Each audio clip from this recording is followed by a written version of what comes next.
All right. Good afternoon to you all. Sylviane, it's nice to see you in your garden. And happy hump day. I can't believe it's already Wednesday. Time is clearly flying when we're having fun. The Secretary General, as you know, briefed the Security Council on Libya this morning and told council members that time is not on our side in the country. He said that the conflict has entered a new phase with foreign interference reaching unprecedented levels, including in the delivery of sophisticated equipment and the number of mercenaries involved in the fighting. The Secretary General added that all opportunities to unblock the political stalemate must be seized. The Secretary General said that de-escalation efforts, including the creation of a possible demilitarized zone, are being undertaken by the UN mission to reach a negotiated solution and spare lives. He noted that UNSMIL remains on the ground in Libya despite the difficult circumstances. The Secretary General added that the designation of a new special representative will greatly facilitate the mission's efforts, and he counts on the Security Council to expedite the process.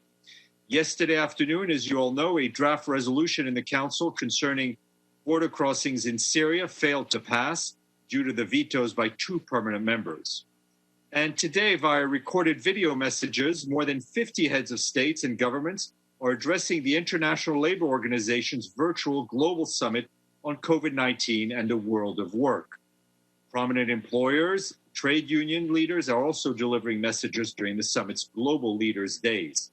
In a video message for the summit, the Secretary General said that the world of work is the world of people, of dignity, of opportunity, of hope, and that the COVID-19 pandemic has shattered that world. The Secretary General noted that the Global Summit is an opportunity for governments, workers, and employers' representatives to shape winning responses and, above all, initiatives that are grounded in unity and solidarity. He stressed that no country can solve this crisis alone and that we are in this together. For the Secretary General, strong, effective multilateral solutions matter now more than ever.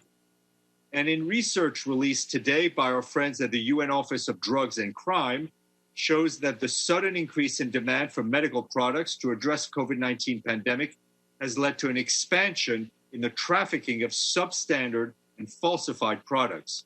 According to this research, the virus has further highlighted the shortcomings in regulatory and legal frameworks aimed at preventing the manufacture and trafficking of such products. The UN office warned that the falsification of medical products bears significant risk for the public health, as products may not properly treat the disease and may facilitate the development of drug resistance. The emergence of the pandemic has also seen data compromise frauds, including phishing, scamming, and business email compromise, or the manipulation of corporate websites, convincing purchasers that a source is genuine. And in Haiti, where there are more than 6,300 confirmed cases of COVID and more than 100 deaths, the resident and humanitarian coordinator, Bruno Lemarquis, and the UN country team are working with authorities to address the many challenges brought about by the virus in Haiti. The UN Haiti team has helped to set up advanced triage stations and isolation rooms in 6 departments and to renovate quarantine zones at three border areas. The UN has also strengthened local testing and tracing capacity, and we've also helped procure and distribute more than 42,000 items of personal protective equipment, as well as providing water, sanitation, and hygiene supplies to 21 correctional facilities in order to reduce the spread of infection in prisons. To help the most vulnerable people, we have coordinated communication campaigns on gender-based violence and the rights of older people, people living with HIV, and migrants, especially those on the border with the Dominican Republic. And I have an update on Burkina Faso, the site of one of the fastest growing displacement crises in the world. In June, the number of people forced to leave everything behind had reached 921,000. Increasing insecurity has also made humanitarian access more difficult. Our humanitarian colleagues say that the country's 13 regions are now impacted, with 90% of displaced people living in host communities. Food insecurity has also increased, and market disruptions will further affect areas hard hit by insecurity and displacement. The temporary suspension of schools has impacted 5.1 million children in a context where more than half of the primary lower secondary school-age children were already out of school. Right now, 2.9 million people impacted need humanitarian assistance in the country. That's compared to 2.2 million in January. The revised humanitarian response plan seeks $424 million, about a third more than originally planned. It is sadly only 22.8% funded. And in South Sudan, 9 years since that country gained its independence, our colleagues at the UN Refugee Agency are calling on South Sudanese leaders to reinvigorate efforts to establish a lasting peace and end Africa's largest displacement crisis. The High Commissioner for Refugees, Filippo Grandi, said that after years of conflict, the South Sudanese people deserve the chance to return to their homes, to live in safety in their communities, and to focus on building a bright and prosperous future. UNHCR also calls on all parties to the violence to urgently implement a ceasefire, particularly as the pandemic is expected to reach its peak in the coming months. And on the second day of the high-level political forum addressing the key issues of building back better after the pandemic, including on how to respond to the economic shock, relaunching growth, share economic benefits, and addressing development countries' financing challenges. The dialogue stressed that a fundamental reconfiguration is needed in economic policy making and the production of consumption of goods and services in tandem with diminished environmental footprint and greater distributional justice that prioritizes gender equality, access to decent job, and social protection for all. Another session dedicated to the small island developing states focused on mobilizing international solidarity and accelerating action to realize the 2030 Agenda and the Samoa Pathway.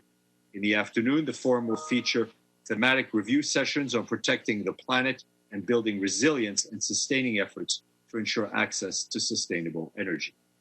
And I want to read into the record a note to correspondent we shared with you, and that yesterday we confirmed that on July 6th, that's Monday, the United States of America notified the Secretary General in his capacity as the depository of the 1946 Constitution of the World Health Organization of its withdrawal from the World Health Organization, effective July 6, 2021. The United States is a party to the World Health Organization's Constitution since 21 June 1948. The U.S.'s participation in the World Health Organization was accepted by the World Health Assembly with certain conditions set out by the United States for its eventual withdrawal from WHO.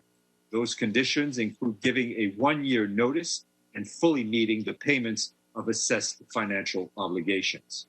The Secretary General, in his capacity as the depository, is in the process of verifying with the WHO whether all the conditions for such withdrawal are met. And tomorrow, we are delighted to be joined by the head of the UN Office of Counterterrorism, the Undersecretary General Vladimir Voronkov. He will brief you on the outcome of this week's virtual Counterterrorism Week under the theme Strategic Practical Challenges, Countering Terrorism in a Global Pandemic Environment. And that is actually it from me. So let's see who has the courage to ask a question and if I have the courage to answer that question. Ibtisam, please, tfaddali, welcome. Shukran. So I have two questions. The first one about Libya, and the second one about the WHO. Regarding Libya, you mentioned what the Secretary General said in his statement in the Security Council, de-escalation or demilitarization zone. Could you elaborate more on that? And then the second part on Libya, why is the Secretary General not speaking more openly or directly regarding the problems he's having and the fact that the Americans and others blocking the new envoy? Well, I mean, listen, I think the Secretary General, as you well know, is a diplomat who uses diplomatic language, which I think is fairly easy to decode. If you read what he said about asking the Security Council to come up with a solution for the issue of the lack of a permanent special representative, it's pretty clear that the issue lies with the Security Council, and its members have to come to an agreement. You know, what is actually going on in the kitchens of the Security Council, I can't speak to that, but we do hope that they come up with a solution. On your first question, I really don't want to overanalyze the Secretary General's speech. What he's calling for is for a halt to the fighting. If it has to start with certain aspects, so be it. But I think the ongoing fighting, the increased use of mercenaries, the increased use of foreign weapons, including sophisticated weapons, is only making the situation worse. Can I follow with the second question or on WHO? Okay. So of course, I read your statement. I'm not sure if you can answer the question regarding the WHO. What would this mean exactly for the UN and the WHO? And is this, because there is something in the text that wasn't really clear for me, is this regulation, the 1 year, is it only regarding the American or is it any member state in the WHO, if they want to leave, they have a 1 year? I'm a little weary of kind of going into details on this, but what I can tell you is that when the World Health Assembly accepted the U.S. Membership in WHO, it did it with certain conditions that the U.S. itself had set out. So that has to do with the WHO United States relationship. I can't speak to others. That's kind of research you need to do. There are now obviously there'll be also all sets of discussions that'll be going on.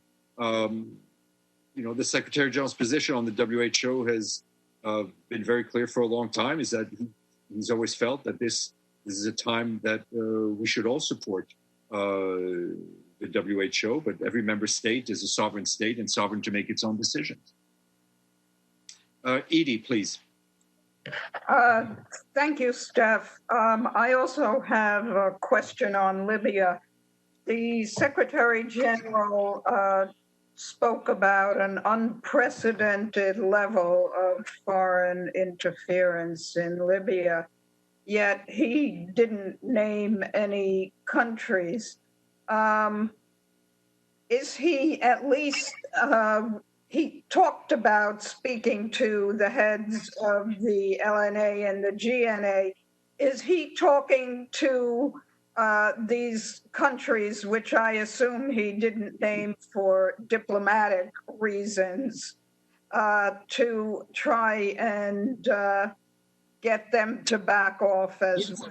I think that he has delivered that message publicly, and he's delivered privately and also through the contacts that the acting head of the mission, Stephanie Williams, has had. I mean, I think we've been the Secretary General's language on this, I think, has increased in force because the situation has gotten worse, and we've arrived at a really tragic situation when we see these unprecedented levels of sophisticated equipment, mercenaries, drones, all these military hardware pouring into Libya, which is not helping the Libyan people, frankly.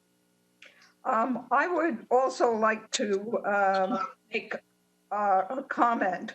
I was quite surprised to read the MALU schedule, which was sent early this morning when I woke up, having a major event on COVID-19 with Dr. Anthony Fauci and others scheduled for 10 o'clock in the morning, sponsored by the UN, having to do with the UN at 75, that I at least knew nothing about in advance.